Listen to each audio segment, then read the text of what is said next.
Good morning and what's up, guys? Welcome to Kings of the Storm 5. I was going to say weekly, but it's actually... I know. It's not a weekly. We're here. It is Kings of the Storm 5. We've been waiting for this pretty much all month. We've had 3 qualifier tournaments coming up to this, 3 weeklies, qualifying into this 8-man double elim bracket. It's the big one. I'm Kubi. Who are you? I'm Solid Jake. Ooh. And, well, like you said, we've had these 3 qualifiers, so that means these teams have been fighting for this spot, and we've got a stacked 8-man double elimination bracket. Yes, we do. It's going to be a good one. What match are we casting, Jake? Well, we're going to be starting off with none other than Cloud9 Maelstrom and Murlocs, Inc. Yeah. 2 huge teams, and Murlocs, they're on the rise right now. Maelstrom's been at the top for quite some time. Coming but off a win from yesterday, actually. That's if true. you guys happen to catch the ESL Go for Heroes January monthly tournament yesterday that we casted here on this channel, we actually got to watch a good bit of Maelstrom basically run through that bracket undefeated. Did drop a game? Did not drop a game. They qualified for the ESL Major League. That was one of the 4 teams to qualify for that, and didn't drop a game. They got that $250 prize pool there, so good on them. 4 teams qualifying. Of course, Glorious. We had Maelstrom. Why am I blanking here? EG. Yeah, EG Glorious and the 2ARC. 2ARC is the other team. So and those are then the 4 teams that previously, qualified. in the December monthly, we had SMG, now Tempo Storm, Barrel Boys, Murlocs Inc., and Cloud9 Vortex was the other 4 teams to qualify. So that's the ESL Major League. That's a different tournament, but in our tournament here today, we can take a look at the bracket, and it's actually very similar to all those teams. The only difference, instead of 2ARC, it's ESV Wildfire. That's right. And we can see that Tempo Storm will be facing ESV Wildfire round 1.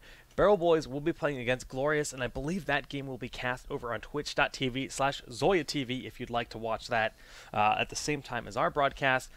And then on the bottom half of the bracket, we have Cloud9 Vortex versus Evil Geniuses and Murlocs Inc. versus Cloud9 Maelstrom. That is going to be the match that we are casting right here, right now. And speak of the devil, I think we are going to none other than Haunted Mines, which is a very strange map to see as a first pick. Oh my gosh. I found a wild Cat has critter. been summoned. She looks very unhappy. So the lobby is almost ready here. The cat is saying hello, good luck, have a happy tournament to all the players. She does not look pleased. And the lobby is in fact ready. Yes, and we'll be moving forward with the draft in just a moment, guys. So, Haunted Mines. Haunted Mines. We didn't actually see this match played at all yesterday. And I think we only saw this one game in the weekly prior to this. And I want to say it was actually Maelstrom. This is the one game that Symbiote, now Tempo Storm, lost last week. I think this is the game that I'm thinking of. It was either that week or the previous week. But they have, obviously developed some strategies here on this map. It is a very uncommon map. And obviously they feel quite comfortable on it to take people here. So, yeah, it's actually cool to see them bringing them to this map here. And we're going to see how it pans out for them. Actually, I can see the team names are actually flipped. So we're going to get that fixed. Wow, look at that! Just touch of the production button. Oh, look at this! If only it was that easy. If only it was always that easy, right? But that's gonna be the first game here now. Haunted Mines, of course, not a very common map that we see for game number 1. These are all best of 3 series, and the grand finals will in fact be a best of 5. Yes. Okay, so we see that the first ban coming out of Cloud9 Maelstrom here is Kerrigan, and we saw this time and time again yesterday. They banned Kerrigan. If anytime they get first ban, they ban Kerrigan out, force the other team pretty much to ban Stitches just because of the state of the meta right now, and then they tend to just grab that Arthas pick right away. So yeah, we saw that time and time again yesterday, and it worked out wonders for them. I mean, like we said, they didn't drop a single game the entire day yesterday.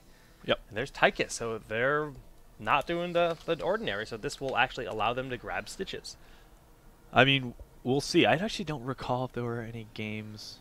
Well, no, actually, the one game where the other team didn't ban Stitches, they didn't grab Stitches either. They just picked up DPS, and they allowed them to take Stitches and Arthas, if you remember. Oh, that's right. And then was that the same game where they went double? No, that wasn't the same game. They went double sport, but they secured so many really strong DPS right away. So we'll have to see if they do that again and who they're valuing here. I'm not sure if it's Vala. I can't remember who they went first pick. You know what? Actually, this is why I write these things down, Jake. Look at that. And there's Arthas. So not going for Stitches. They actually value Arthas a little bit more. I'm fine with this call. I mean, on mines, Arthas is phenomenal. He's by no means a bad hero. Yeah. And we'll see if this prompts a Stitches pickup out of Murlocs Inc., but I think they're going to be leaning toward... I mean, they could very well just grab Tassadar Vala right now. Yeah, I think that they're probably going to go with Stitches and a DPS here. And that would help them to get a very well-rounded lineup. I'm not sure if that's what they're going for, if that's their strategy versus Maelstrom. Right. Depends on how confident they're feeling. I don't know what their record has been versus them in scrims. We do see them grabbing that double DPS. They're going for the Tass and Vala. Okay. So there's a couple things that Maelstrom can do here. They can either try to keep up and make sure that they can try to secure themselves some damage. And it looks as though, just based on the fact that Biceps has put himself on Nazebo. Okay, so they are okay. They're doing the denial play, and that's what I was expecting. One of the other things I was going to bring up was okay, they didn't grab Stitches. They can deny it if they want. Yeah. So now they have a very tanky lineup, a very heavy front line. Basically, you can see a hook, and then Arthas can just get in the way to try to bully the rest of the team if they try to chase to save that person that gets hooked. And they also have Nazebo in the back line as well. So how they're going to try to round out the rest of their damage is going to be the big question. I'd like to see Brightwing at this point. Brightwing Tassadar is a good. lot of sustain, so I think grabbing Brightwing now is good. Of course, Divine Storm is huge as well, and having Divine Storm on the other side when they have with both Arthas, Stitches, Uther, that's a pretty scary front line, so maybe they want to prevent that too. Yep. So that's a big decision in terms of support. It's going to be one of those two here. And but for their tank up, we're actually seeing Uther and Thrall. Wow. Okay. Uther and Thrall. Thrall's actually... not something I was expecting to see in this type of comp. I figured it would be... Well, okay, so Thrall is actually not too terrible of a pick to deal with Stitches, especially, that hook goes down. If you're quick to throw that Sundering, just to disrupt the enemy team so that you can catch up to save your teammate. And Ravenous. That's not a bad idea to look at it, too, so... Yeah, and it's a big disruption for the Ravenous Spirit as well with Sundering. Of course, yep. So that's a big point to consider. Of course... yeah, I'm expecting... Cloud9 to follow this up with a Brightwing Hammer pick, actually. That would be my guess. Yeah, there it is. Yeah, good call. So Brightwing Hammer will, in fact, be the two heroes they pick up here. Yeah, of course, this is one of the smaller maps, so you don't have the issue of mobility being a problem for Hammer like you would see on something like Cursed Hollow. Okay, ETC is their last pickup. Yep, I like that. That's not too bad. So... let's see, what is going to be the available interrupts for Dance? Oh, of course, they have Brightwing, they have Stitches. There's enough where, I mean, we actually saw teams going Stage Dive. They could do either. You either have the threat of Mosh Pit to stun out the rest of the team, and then you're forcing the enemy team to throw either one of the polymorphs, either to throw that hook onto ETC to make sure that he gets interrupted, or you're driving Stitches to not grab Fishing Hook and maybe to take Pulverize. So... just sort of, I mean, like you're giving up a heroic, but ETC has a really nice base kit. He has, he has a stun and a knockback all in his base kit on fairly low cooldowns. He's a very tanky guy himself, so he's got the mobility, he's got the sustain. He's actually really, I mean, like he's been very underrated as a warrior from this point forward, and with this last patch taking out Resurgence, etc., a lot of teams have been messing around with ETC just to try to fill out that warrior role. And it's been working more and more, like you said, that constant threat of the Dance and the option to get Stage Dive as well, that guaranteed interruption, especially when Ravenous is on the enemy team. Maybe that's what they want to go for. Just pick up Stage Dive to get on top of that Nazebo to just kind of stop that Ravenous. Absolutely a possibility too. So either of those plays could work, but never mind that. Let's get to introducing these teams. On the blue side for Cloud9 Maelstrom, we have Dunk Train on Sergeant Hammer. Biceps is going to be playing Nazebo, Zuna on Arthas, King Caffeine on Stitches, and Kemba's going to be playing Brightwing. And on the other half of the map, we do have Murlocs Inc. with their beautiful logo. My goodness, I love it. We have Clown playing as Vala. We have Spanker going to be playing as Thrall. ETC played by Caterpillar. Equinox is going to be on Uther. And Tassadar played by Atlanta here, guys. Get excited. This is the first game of Kings of the Storm, number 5. Not a weekly. This is one of the big, bad monthlies, and we see these watchtowers. So immediately what's jumping out at me is the flex position that Zuna is put in on his team, right? He's playing a warrior this game. That's something that's rare. Yes, he does play a lot of different roles, and we're seeing it.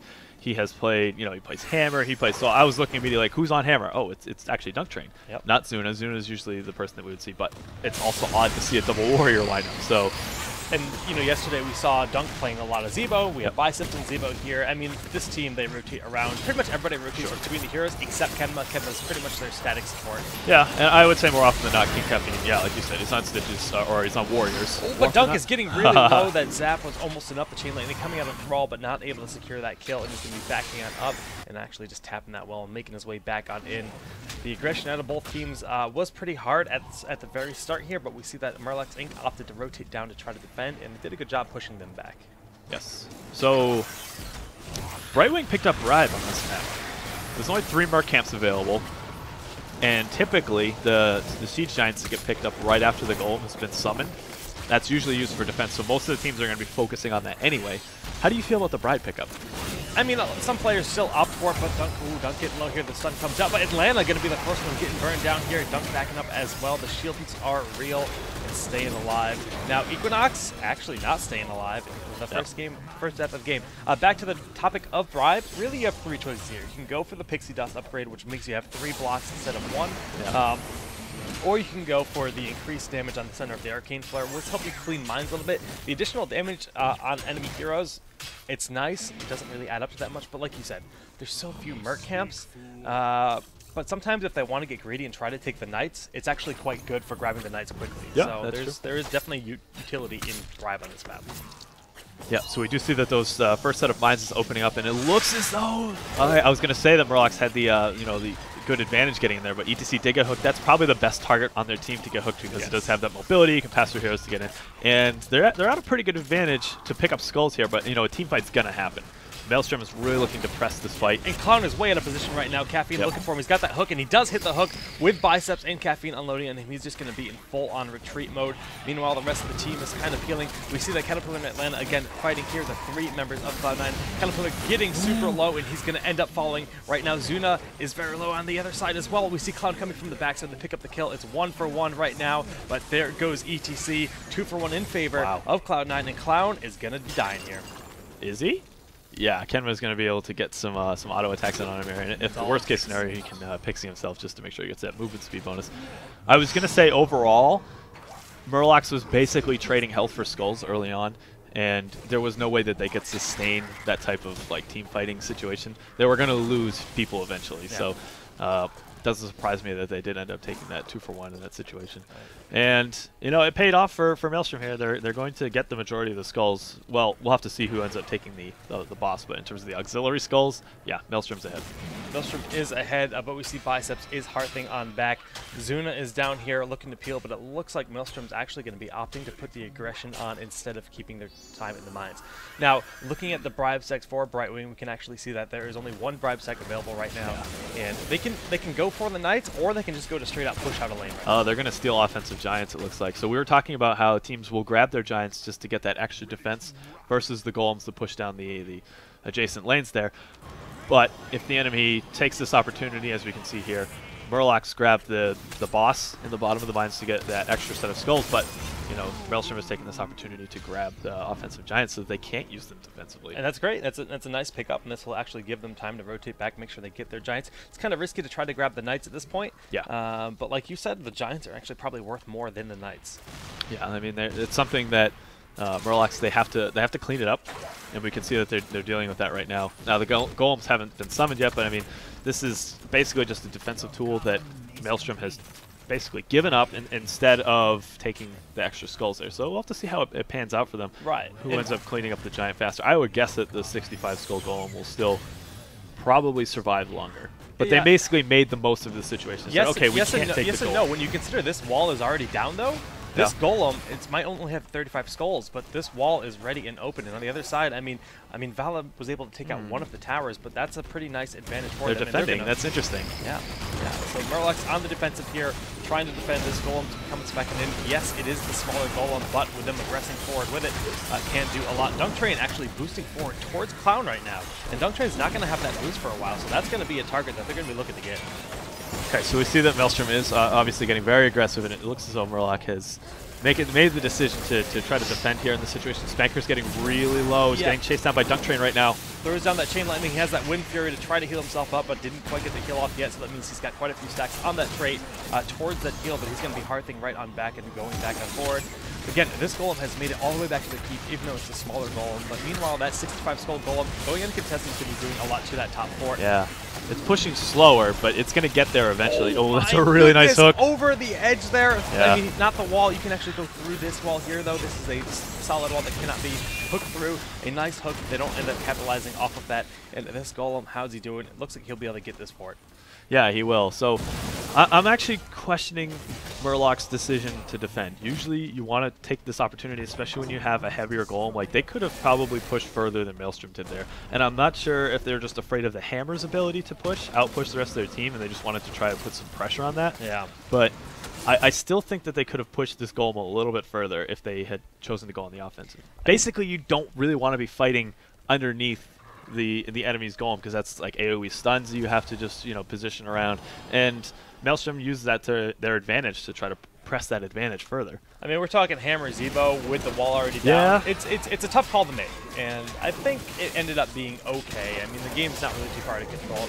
We can see that both teams actually went for one mule. Yeah, they did, and actually that's a big deal for Murlocs, because they gave up a lot of DPS on Tacita. That's the crit hits on anything that's in his size form. So during Archon, that makes up for a large chunk of his DPS. So a big trade-off there for him to grab that mule.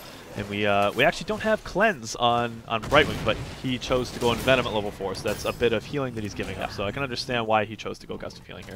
Yeah, I actually like this Brightwing build for this map specifically. It's actually just very aggressive, but like when you have the double tank, you don't need the heals quite as much. That's true. That's true. Also, when you consider things like getting that pull with the stitches and then using Emerald Wind to zone out the rest of the team, that can make a lot of plays. He's looking yeah, around. He is. And Kemba's right behind him. So they just hit level 10. They get Sundering. They get they do go for stage dive, Archon, Divine Storm, and Future Bile. And Vala is contemplating what they want to get. There's the Bile, like that you mentioned, going on in, but Sundering immediately disrupting. Rain of Vengeance was picked up by Vala. Divine Storm as a follow-up, but there's no answer to the Ravenous Spirit, and King Caffeine is staying alive. That Ravenous Spirit just sitting on top of Caterpillar gets 1 kill, 2 kills, 3 kills, and those are going to be some stolen giants on top of it. And Ravenous just did way too much there. It did, yeah. The Ravenous did way too much work. They assumed that they would be able to kill Stitches, and he just stayed alive for so long in that situation. The Bio was doing work of slowing the team, and they really committed to try to make sure that they got those giants, and they paid for it a lot, 4 for 1 in that situation. I mean, big pickup for Maelstrom. We saw Rain, Divine Storm, and Sundering all used on Stitches, and they didn't kill him. Yeah. And as soon as all those were down, I mean, Ravenous just had, you know, open opportunity to just do whatever. Yeah, there was nothing to stop it, and we saw that it was doing work. Also, the Emerald Wind was peeling a little bit for Stitches in that situation as well. So nicely played by Maelstrom there. I didn't expect them to get so much value out of that situation, but they really did. It was just a matter of how long did Stitches stay alive. It was too long for Murlocs. Yep. And that's the last thing you want to see happen. Yep. Now, we see, you know, right now Maelstrom is really just cleaning up the mines here. I mean, they've got 46 skulls, 51, and Murlocs has made their way down here, but it's a little bit too little too late, as more than the majority has already been picked up by Maelstrom, and they're not even here as 5 right now. So Murlocs is basically looking for a situation where they can try to get a couple pickoffs on Maelstrom, just to try to secure that goal and just try to even up the goal situation. They're going to really be pressing a fight here, I think, before they get that level 13 talent. Equinox is beautifully zoned out here. Yeah. King Caffeine looping around, coming down. Equinox just gets blown up. Stage dive in with the Divine Storm going off. The Spanker is forced to use Sundering as well. And honestly, they just got out-positioned. Biceps rotating back with that Ravenous Spirit. That's going to be another kill. Zuna's getting low, but man, with Kenma next to him, he's going to be hard to kill. Dunk Train? Oh, they barely get him. Still a 2-for-1 situation, and Atlanta and Caterpillar are not in a good position. They may end up dying here, in which case you're giving up a huge golem to Maelstrom. This is not good for Murlocs. Interesting mule. I think that was probably a misclick. Probably just slammed his keyboard. It's like, oh, get me out of here. Yeah, I'm not really too sure what was happening there. Maybe one of these protective shield or healing ward rather. But you know, that mule would be very useful for defending this golem, which is going to be quite large. Yeah, it's going to be really difficult for Murlocs to defend. I mean, this has huge potential to win the game for them right here. It really does. And just looking at level 13 talents. Yeah, we got Knockback Mines, it's Bullhead, Sprint, Relentless, Mega Smash, that is the upgraded range on the Slam, and Rewind. All of those pretty standard picks. I actually would have expected Stitches to also grab Relentless here. Just looking at the rest of his build is kind of healing and control oriented, so I figured that, you know, he's going to be trying to play a more frontline role, but maybe we will see him pick up Pulverize level 16 too. So we see them going into the mines. They actually have found Kenma, but they're not going to really waste their time chasing. A big hook in onto Atlanta and his Castar. They're trying to get him out. He actually manages to dodge the Howling Blast. Thundering goes down. Not doing a whole lot, though. Atlanta is going to end up falling here. Equinox getting very low. Those Bullhead mines just kind of... Putrid Bile did so much work during that fight. He just got on the other side of them, and they were walking through it the entire time. And right now, Maelstrom is really just outclassing Murlocs Inc. I mean, they've got that 2-level lead. The hook there to secure this 5-man gank, and that's GG. game. Yeah. That's GG. There's absolutely no way that they will be able to defend this golem. It's way too much health, too much damage, and they're going to be able to push through. I mean, yes, they're gonna be up before the end of the game here, but there's no way they're going to be able to kill the golem in time. It is just going to slay that core. Yeah, they can just focus all their damage onto this core. 84 skulls on this golem. The mule comes down, but it's a little bit too late. And yeah, nicely played strategy here by Maelstrom, picking up that double tank, forcing them into ETC, which honestly didn't end up doing that much work. It just kind of seemed like Murlocs never really got the team fight that they wanted. That looked really weird. Yeah, GG to Maelstrom. Yeah, that was they played that map out like to a T. They looked very comfortable on it. They knew exactly what strategy they were basically laying out for themselves. They've been doing a really nice job drafting. I like this whole like ban Kerrigan thing and like manipulate the opponent into taking things that they don't want. It's working so well for them constantly in the draft. I mean, they gave up Stitches, like you said, and they just grabbed him afterwards. They said, "Look, you can have him." And it's like, okay, Valatasar, it's a great pickup, especially for mines. They both have incredible lane clear. Their ability to blow up the mines really quick is very strong as well. But yeah, it comes down to like the teams, the opposing team, like they're valuing the damage. They want to pick up that damage really, first to try to do exactly what Maelstrom's doing to the other teams. Like, okay, we'll take that double tank situation, and they just the control was too much for Murlocs there. Well, that was game one, and pretty decisive victory by Maelstrom. So we're going to see what Murlocs Inc. has in store. I don't think we're going to be going back to mines. I don't think so either. I think that's pretty unlikely. So we'll be finding out what map we're playing on for game number 2 in this best of 3 series, round 1, Kings of the Storm number 5. Stay tuned, guys.